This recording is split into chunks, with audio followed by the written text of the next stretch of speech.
Hey, what's going on, everybody? Thanks for tuning back to the AlmaMAC here on 93.3 CFMU. I would like to acknowledge that CFMU is situated on the traditional territories of the Haudenosaunee and the Mississaugas of the New Credit and protected by the Dish with One Spoon Wampum Agreement. Thank you to all of you for tuning back on another Thursday, 12 to 12:30, where we interview McMaster graduate students to learn more about their research. And on today's episode, we have another wonderful McMaster graduate student with us, Kay McCallum, who is a second-year PhD student in the Department of Chemistry and Chemical Biology under the Faculty of Science. How are things hanging for you today, Kay? They are wonderful. Thank you so much for having me.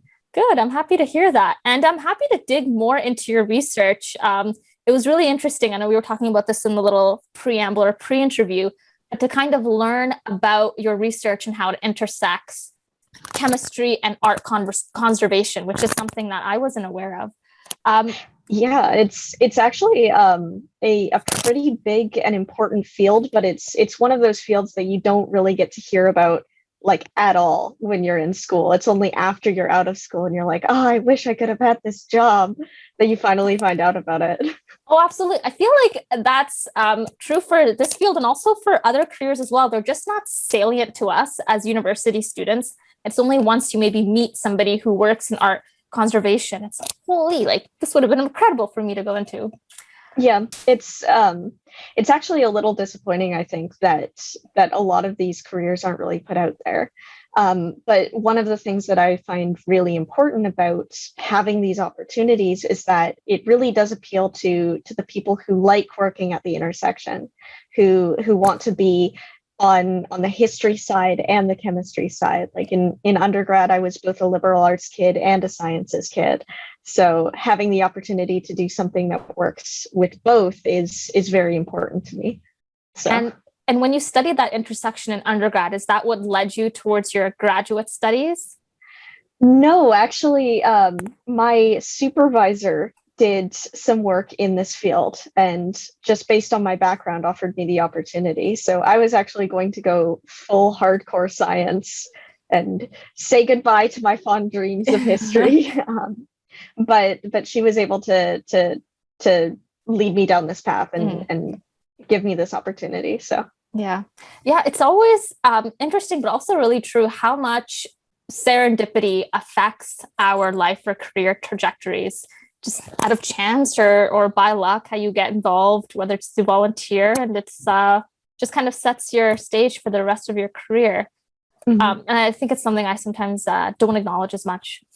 As it may be, Kay, I think we've been teasing the listeners too much. If you can talk a little bit about your graduate research and what it is that you do. Yeah, absolutely. So I am looking at the application of atmospheric chemistry to art conservation science. So what that really means is that cultural heritage and art doesn't last over time on its own. It degrades. Things fall apart, things go moldy, things get eaten by bugs and rats, and things just tend to degrade over time. So at most major institutions, there is a team of dedicated scientists working like in the basement, trying to make sure that all of this art and cultural heritage lasts for generations to come. And there are a lot of questions that they either just don't have the time to answer or don't have the budget or the equipment or the research set to answer. Because as you can imagine, if you're working in a museum, there are a lot of other considerations beyond just the conservation science program as part of the budget. So as an atmospheric chemist, there are a lot of overlaps with this field. So for example, a lot of art is stored in frames or like acrylic enclosures, like you go to the museum and everything's behind a glass case. So the air inside that glass case is a different environment than the air inside the rest of the gallery that you're actually breathing.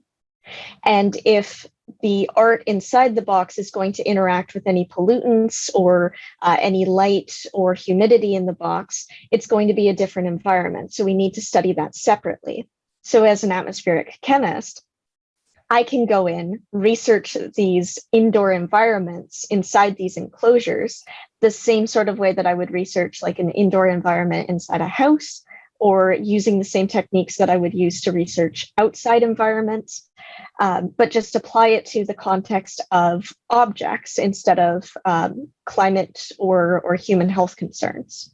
So it's all the same science. It's just putting it in a different field to look at something that is also very important and affects global populations as well.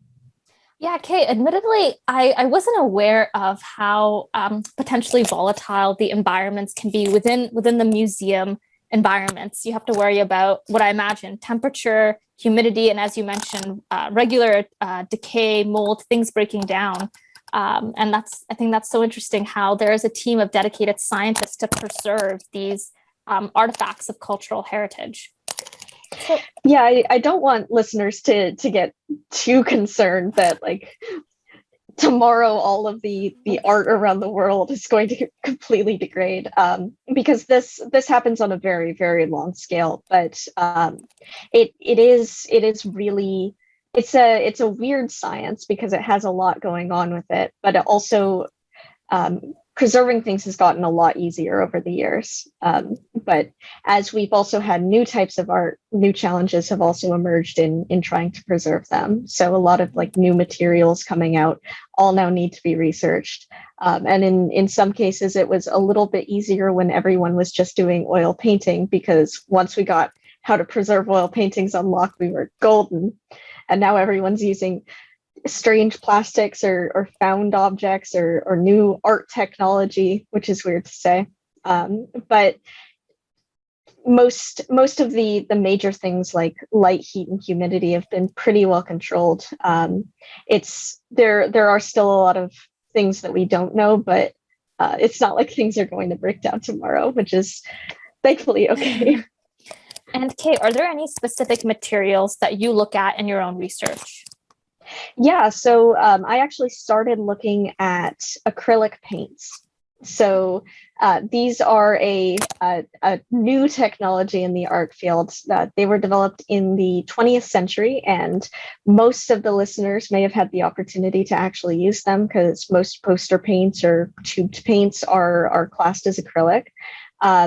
And these are a really cool art material because they're incredibly versatile. You can add water to them and make them thinner, or you can bulk them up and do really cool 3D art with them. But the thing about them is that because they're new and interesting and strange and weird, they don't behave the same way as other paints that were used before, like watercolors or oil paints. And so some of these degradation processes that we see in these paints, some of the ways that they break down, some of the ways that they interact with the environment are completely new and different. And so looking at those and trying to understand how those work is part of my research as well. So one of the components of acrylic paints that help make everything all smooth and wonderful is called the surfactant. And as far as the painter is concerned, it doesn't matter at all. It's really just there to make sure that your paints don't get all weird and clumpy. But after the paint dries, the surfactant can come up from the bulk of the paint to the surface of the paint and cause this weird kind of gross cloudy haze over it.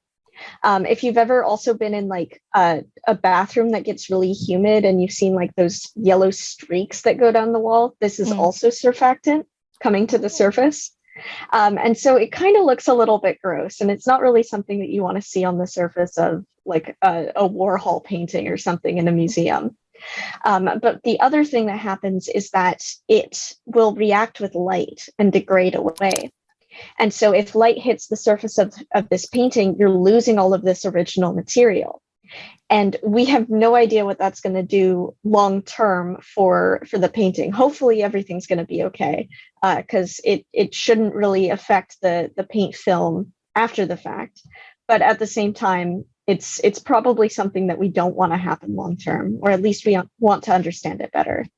So my research is looking at how this photodegradation happens, how fast it happens, and this information is going to be really useful for art conservation scientists to be able to say, oh, this painting has been exposed to light for this many number of years, it's probably going to have a lot of this degradation happening. Or this one's been sitting in the dark for a while, it's probably fine.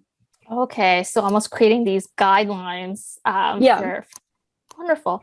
And Kay, I'm certain our listeners are really interested to know, at least I'm interested to know, what would a typical experiment look like if you're looking at this photo degradation process? What techniques or materials might you use? That is a really wonderful question. So the very fun thing is that pretty much all of the instrumentation that I use is the same sort of stuff that my group mates who are doing more like outdoor or indoor atmospheric chemistry for more climate or reaction settings would use as well. So I use a photoreactor. So basically, it's a very, very strong lamp that simulates essentially like sunlight. And then I can put a bunch of wavelength filters over it to block out certain wavelengths so I can make it more like indoor light, for example. Oh. And so what I do is I take solutions, and these solutions can either be just surfactant and whatever else I'm looking at. So for example, titanium white pigment. So if you've ever used the paint titanium white, the pigment that makes titanium white is titanium dioxide, which is a very strong photocatalyst. So it makes a lot of reactions happen faster with light. And so if you want to run things in chemistry and you have light reactions, you'll use a lot of titanium dioxide. And for the same reasons, like this is why titanium dioxide will be in like sunscreens, because it helps reactions with light. So as you can imagine, this might be a problem, because if it's reacting with light, there is actually a pathway for titanium white, titanium dioxide to help this surfactant break down faster in the presence of light. So I might look at just like surfactant and titanium dioxide, like what I grab in the lab, order off like Fisher scientific chemistry supplier. I might use titanium white artist pigment that I bought at like an art supply store like Michael's or something. I might take some diluted paint that I just mix with water to make it a little bit looser and easier to use. And I'll just put those into this photoreactor and expose them to a whole lot of light for a few hours. Okay. And then I can just take them out, extract them off, and either run them using like liquid chromatography mass spec or MALDI mass spec, which is a really cool technique that doesn't require like separation. I can just throw my samples in and see my sample come up. And then I can track how the degradation happens by looking at how the mass of the molecules I'm looking at changes over time. Like if I see that the molecule over here is like at 1700, and then a few hours later it's like at 1200, then it's very clearly losing mass. So and these are the sort of techniques that I can use to look at things. So these are all pretty well established, just not really applied to my particular field. Nice. And it seems like some of the outcomes that you're looking at, you mentioned it. So perhaps like the change in molecules, the loss of mass, maybe the time it takes for the degradation process. Are those the outcomes you're interested in? Yeah. So this is really when we get down to it, it's really like a classic physical chemistry question. So it's rate and mechanics and kinetics, and it's just really being applied to art sciences. And the really novel thing here is that my sample is paint and not organic molecules or other molecules you might see more usually. And Kay, I want to go back to something earlier. You mentioned how when we're talking about the museum display cases, you said that the inside environment is quite different from the general museum environment. So if you can speak to that a little bit and maybe how that potentially relates to another project that you might be working on. Yeah, absolutely. So when you're going to put something in a case, you want to make sure that the outside air can't get in. And the main reason why things were put in cases way back in the day in like the 1850s is that there was all of this smog in the air, and as soon as you opened the door to any government building or gallery, all of this smog would come in and hit the painting, and they looked horrible and gross and sooty, and it was just a bad time. So they figured out that if you put glass over the surfaces of the painting, then any soot that's going to come in is going to hit the glass and not the painting itself. And so generally speaking, we then had a trend of things just being put in boxes. So fragile sculptures that if you had a lot of pollutants in the environment would degrade, got put in boxes as well, or frames just as a standard got glazed, put glass over them. And they designed these enclosures to be very, very airtight so that things just couldn't leak in.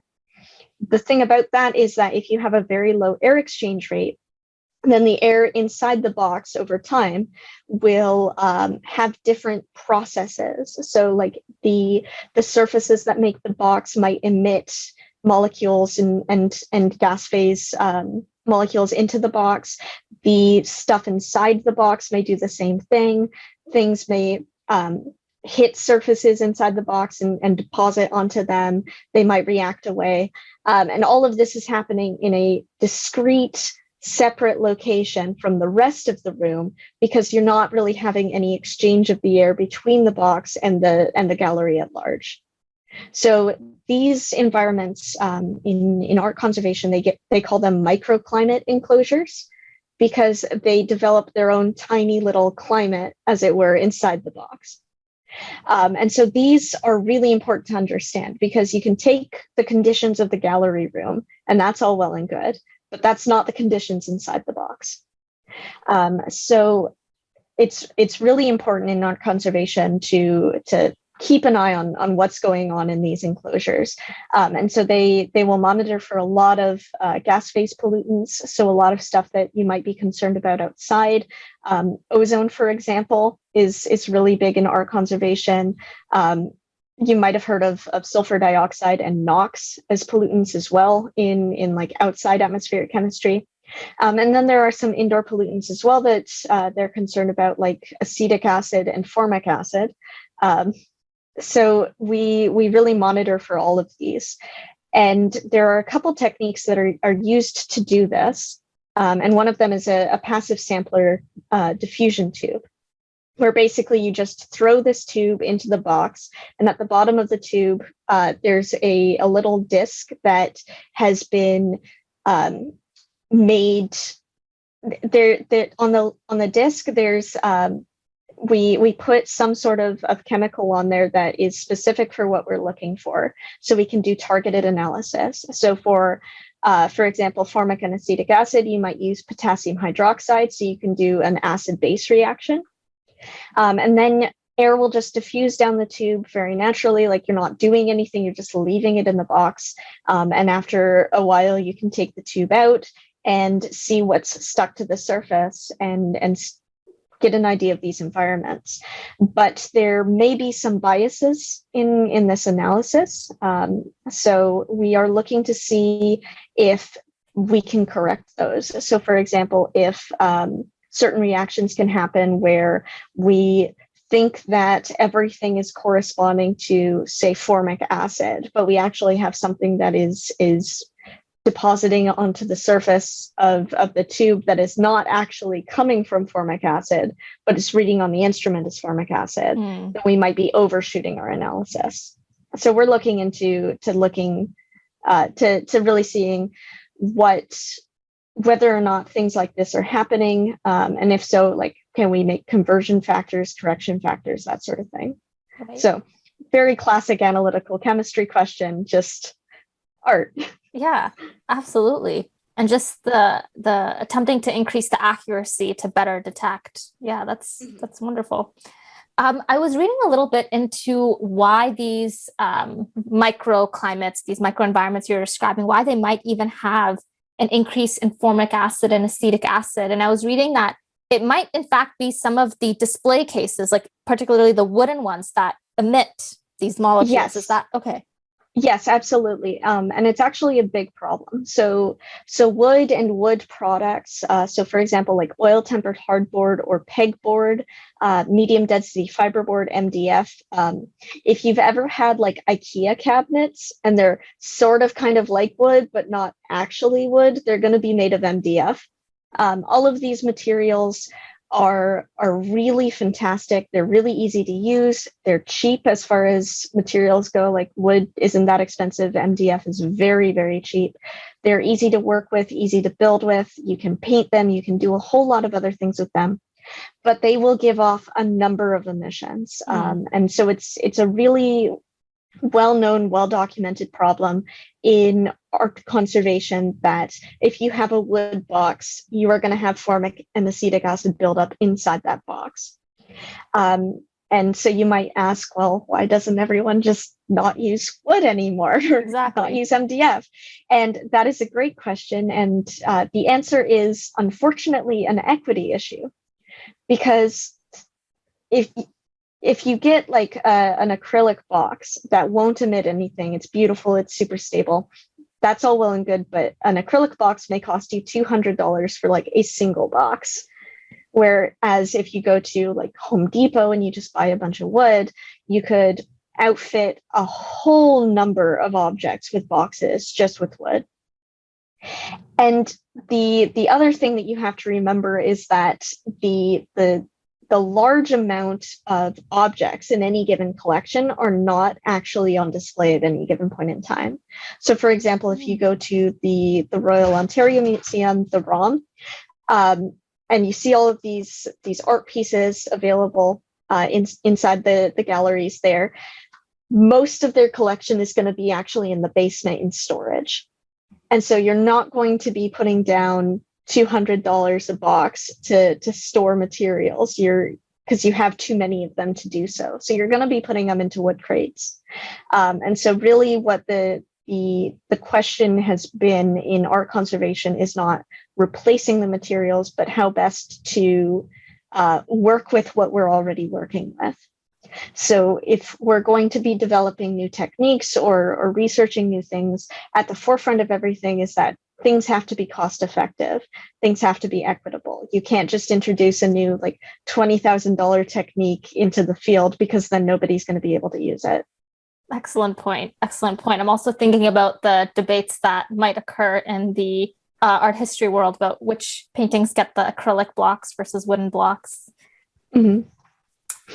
Yeah, it's a really complicated issue, and it's not really something that I'm going to make decisions on. I just want to make sure that the decision makers are as well informed as possible.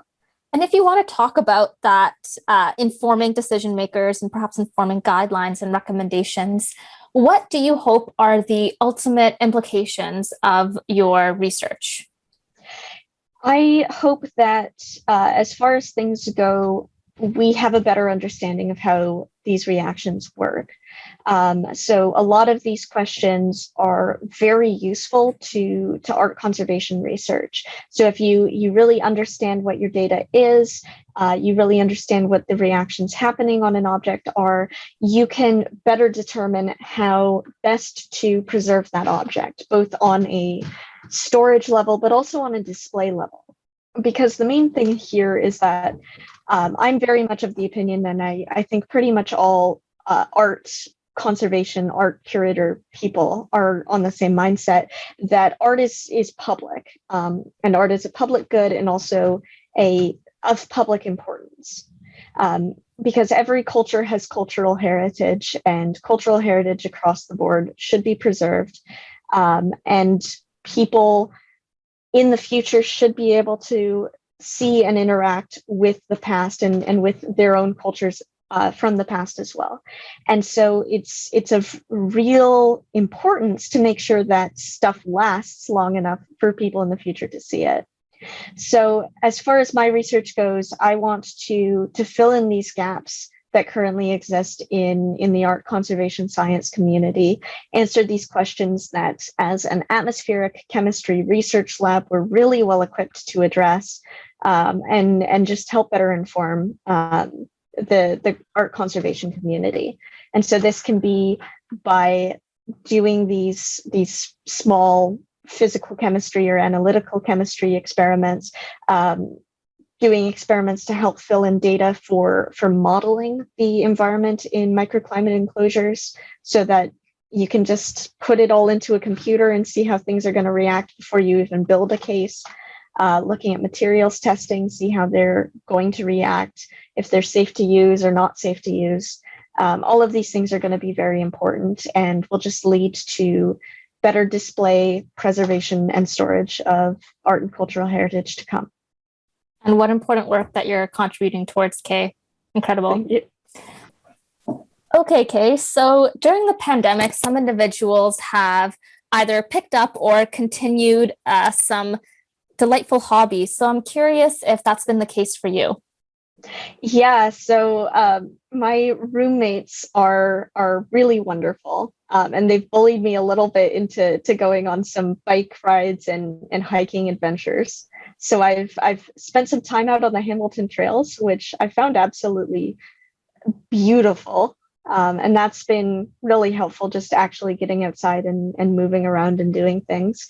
But I am very much an indoor kid at heart. So I've been doing a lot of arts and crafts and trying out some weirder ones. So I started trying to learn how to crochet. I've picked up bookbinding as a hobby, which has been really fun. And yeah, that one is a little bit weird, but I learned how to bind books just off YouTube videos. And what does that involve? Like string? Like how do you do that? Did you have to purchase materials for it, or? So I mean, you can. You don't necessarily have to. So I have made books just from like printer paper, and then you just take like a little awl or a screwdriver or something, and poke tiny little holes into it, and then you just take a sewing needle and you take thread and you sew them up. And then in order to make the cover, I've been doing hardbound books, and you can buy like bookboard, but I've just used cardboard and it's been pretty effective. And then you can just like glue fancy art paper on top of it and make really beautiful books. Very nice. Oh. And what have you been using these books for? Or is it just the pure joy you get out of binding the books? Well, for me, I get the joy, but I've mainly made them as gifts for my friends. So I'm not sure what they've used them for, but hopefully for good. Nice. Oh, that's wonderful to hear. Yeah, it's having some extra time at home. I've also gotten into some YouTube rabbit holes, and just yesterday I spent the majority of the day just watching wax seal stamps, just watching them melt and people. Yeah. It's quite satisfying. Mm-hmm. Yeah, the YouTube art community is absolutely phenomenal, and I found a bunch of really phenomenal things on YouTube to just learn and experience. So yeah, that's wonderful to hear, Kay. That's wonderful. And thank you for coming on the show today and talking about your really important work. I learned a lot, and I'm certain our listeners did as well. Yeah, thank you so much for inviting me. It's really been a blast. Oh, I'm happy to hear that. It was a blast for me. And thank you to all of you who listen every Thursday, 12 to 12:30. As always, we'll be back with another McMaster graduate student so we can continue to learn what they do inside and outside of the lab. That's it for now, folks. Take care.